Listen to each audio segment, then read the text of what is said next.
eu estou aqui para ajudar vocês de alguma maneira, no sentido de fazer aqui um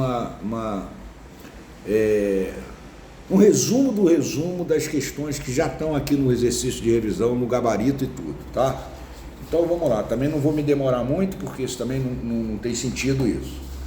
Então vamos lá, primeira questão, o cara pede assim: escreva um pouco sobre as características físicas do único satélite natural da Terra. Então o único satélite natural da Terra é a Lua. Então, porra, isso decorar, porque não tem jeito, olha só, um astro rochoso, 1/3 do tamanho do nosso planeta, é o astro mais próximo da Terra, é iluminado. Pronto, isso aí, se você souber isso aí, já tá bom pra caramba. Olha pra Lua, porra, né? Você vai ver um astro iluminado, ele é parecido com as características da Terra, porque existem alguns cientistas que dizem que isso é um pedaço da Terra que se deslocou, tá?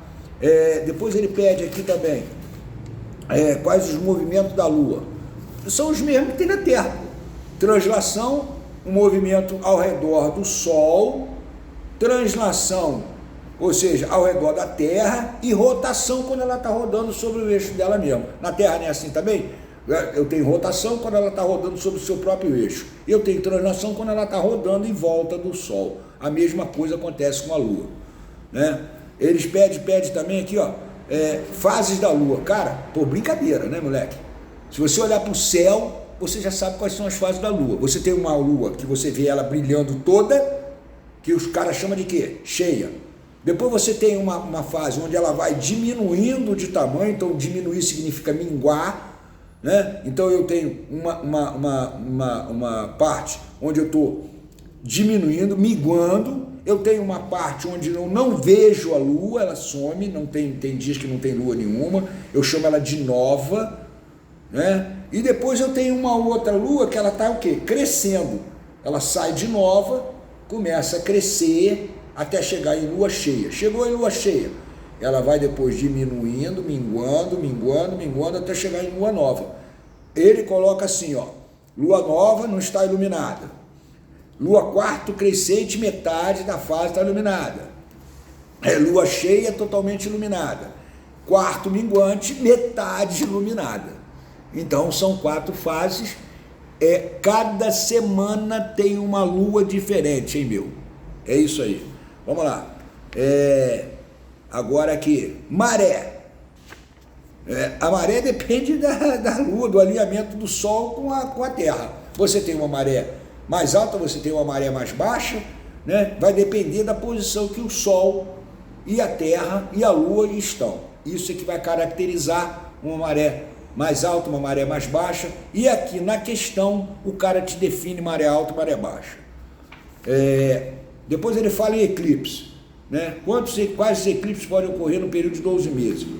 Você sabe o que é um eclipse? Eclipse é quando algum dos astros desse desaparece, ou está na frente de um de outro. Você tem eclipse solar, tá? Quando você tem a Lua entre o Sol e a Terra, né? Então você vai olhar para o Sol, vai ver uma mancha lá, escura, eu estou com eclipse solar. E tem o eclipse lunar, quando a Terra, tá? A Lua, Terra e Sol, tá? Então a Terra está na frente da Lua, você olha para a Lua e não vê nada. Isso é um eclipse lunar. Isso pode ocorrer pelo menos 2 vezes por ano, 2 eclipses solares e 2 eclipses lunares, tá? Também eu acho que vocês já devem ter visto eclipse aí na vida de vocês, que não é possível, né? Depois eles vêm aqui para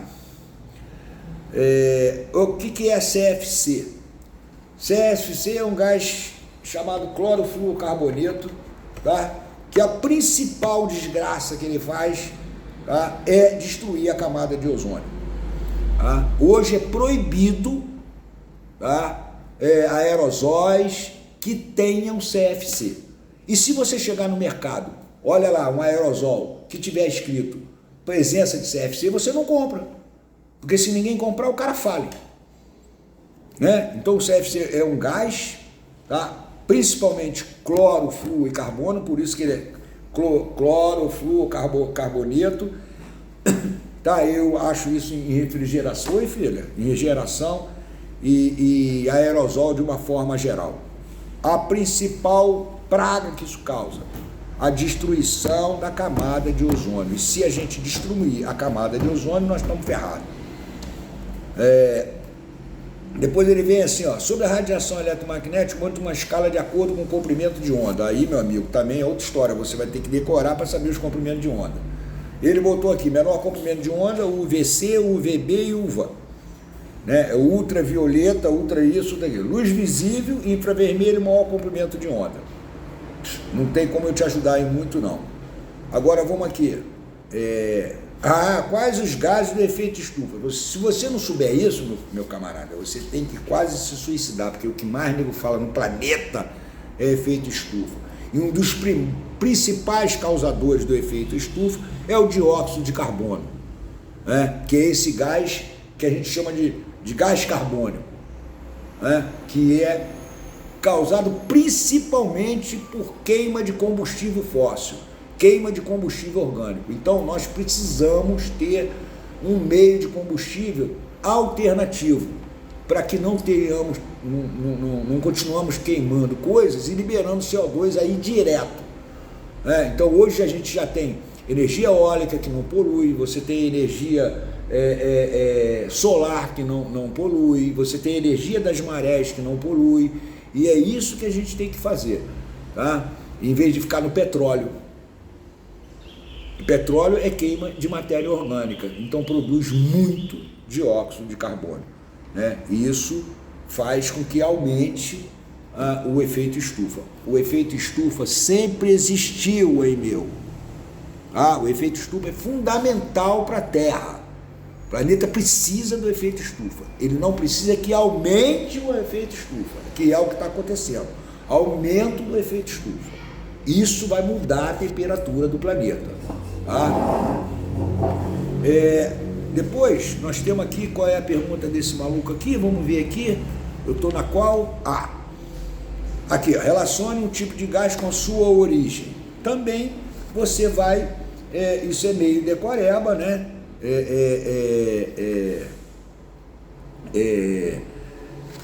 Nós vamos lá, letra A, ele coloca combustão de combustível, dióxido de carbono, acabei de falar para você, metano,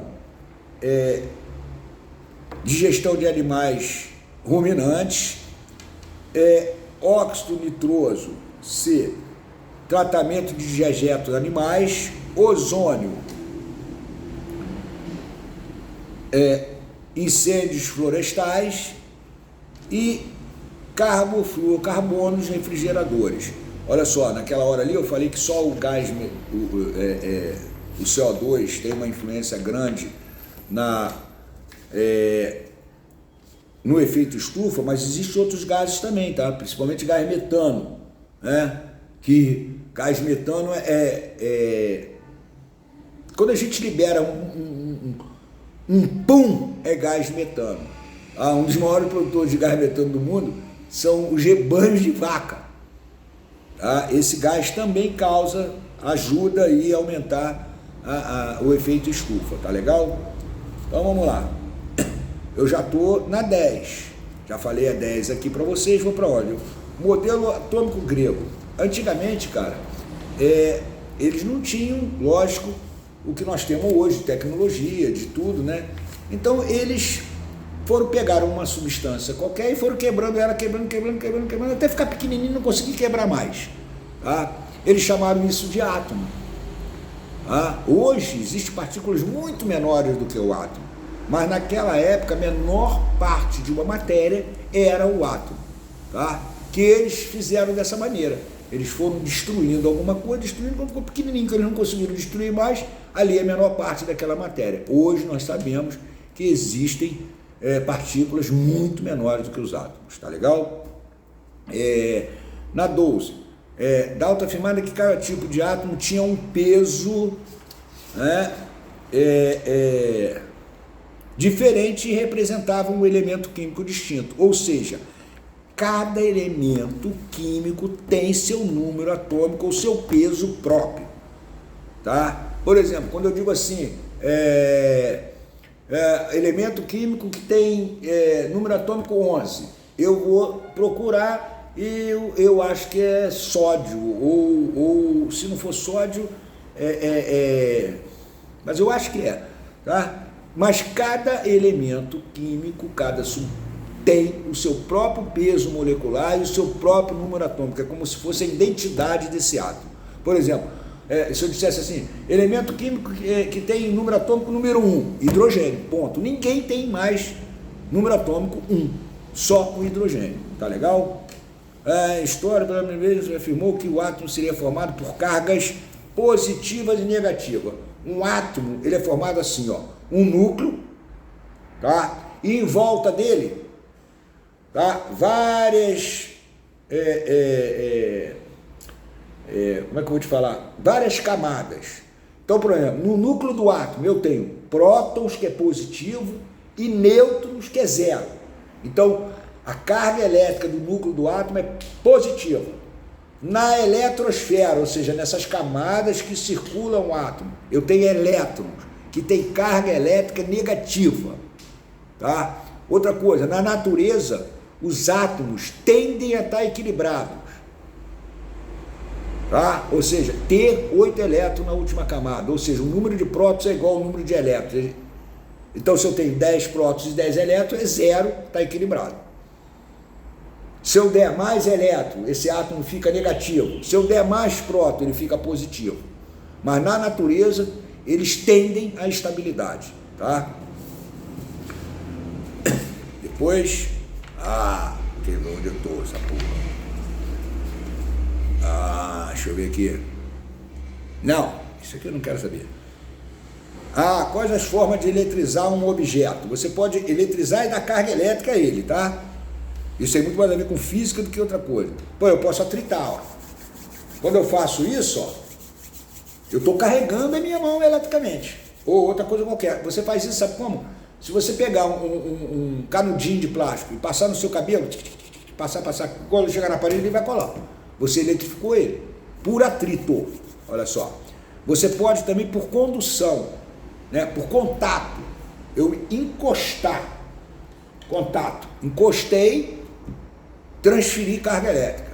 Ou por indução, eu vou induzir ele a se transformar de alguma maneira. Também isso você vê toda hora, tá? Mas se ele te pedir, vai primeiro para o mais fácil, que é atrito e contato, que você vê com mais facilidade.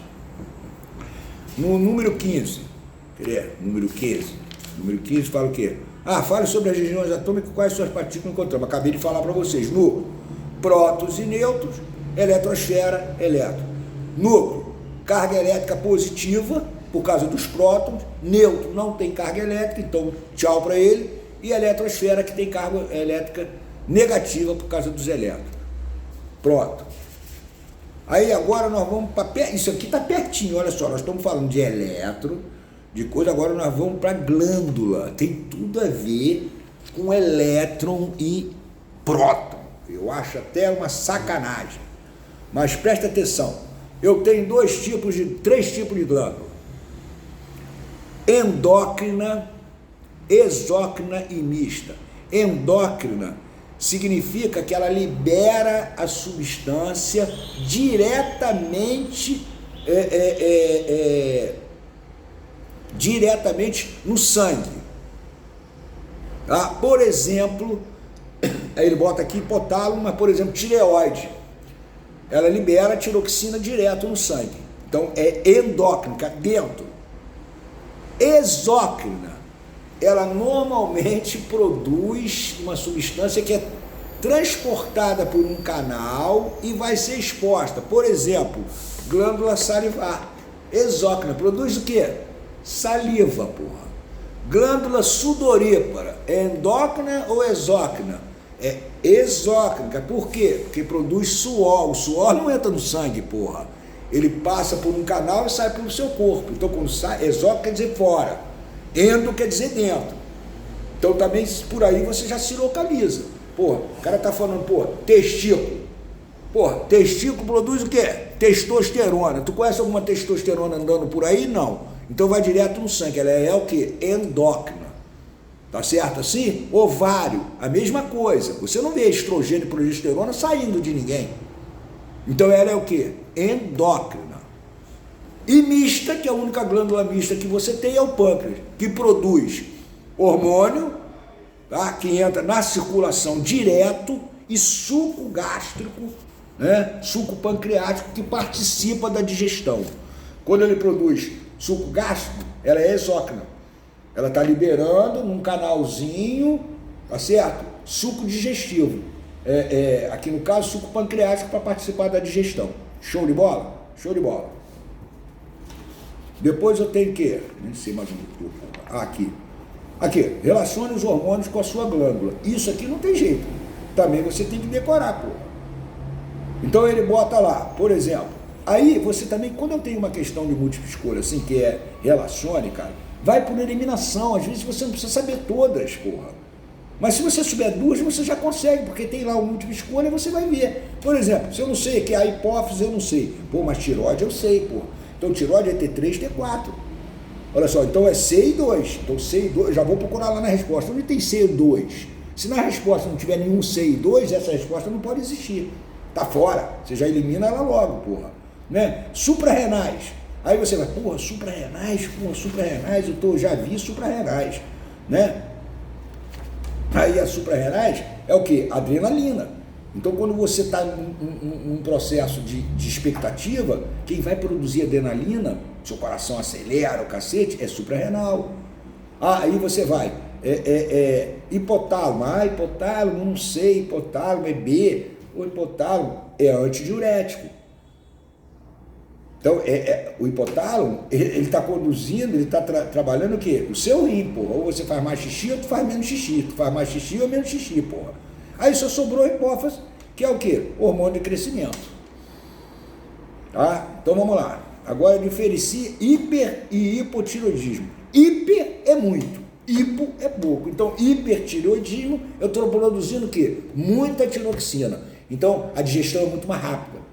O cara fica magrinho, todo ferrado assim como eu, olha pra mim. Só que eu não tenho isso não, hein, porra. Presta atenção. E hipotiroidismo é quando o cara produz pouca tiroxina. Então o processo digestório dele demora um pouco mais. Então ele, fica aquela anta gigantesca, tá? Então basicamente é isso. Mas aqui no seu coisa ele tem todo o processo, ele fala aqui, faz um resumo que é show de bola, tá? Que eu acho que tem que saber. Mas eu estou dando um resumo. Então é assim, hiper produz mais hormônio, hipo produz menos hormônio, ponto. Quais as características sexuais secundárias femininas?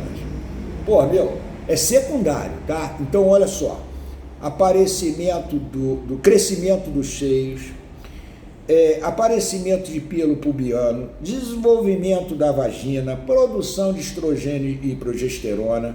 Olha para uma menina, olha para uma garotinha de 10 anos, depois, de 10 não, de 10 anos hoje já está terrível. Olha assim para uma garotinha de 1 ano e depois você olha para uma de 16 anos e vê as diferenças. As diferenças que você está vendo são secundárias, tá? Então, no menino, isso é características secundárias masculinas. Olha só, aparecimento de pelos, barba, desenvolvimento muscular, crescimento do pênis, ou seja, ele está se tornando um homem, porra, assim como uma menina. Show de bola? Isso você também não precisa decorar, né? Olha pra você, porra. O que você era antes que nasceu. Pelos pubianos, olha só, né? A produção grande de espermatozoide. Então, são essas coisas, ele bota aqui também. É a mesma coisa, ó. Na menina, crescimento do ovário, do útero, da vagina, crescimento das glândulas mamárias, né? A bundinha também cresce, o quadril se desenvolve mais, porque ela está se preparando para ser mãe, se preparando para ser uma mulher adulta. E o menino, olha só, produção de testosterona, que é o hormônio sexual masculino, crescimento dos testículos, do pênis. Pô, você não pode ter aquela bolinha de gude que você tinha quando você nasceu, porra. Então como é que vai fazer isso? Vai ficar esquisito, né, meu? Então é só olhar também para você, não precisa se decorar em cima disso. Valeu? Bom dia para vocês, espero que esteja todo mundo bem e que vocês estudem, cara. Pô, para passar de ano, tá de brincadeira? Pô, tem 3 dias para fazer esse negócio, você pode até consultar. Vai no Google, doidão. Se não souber, pô,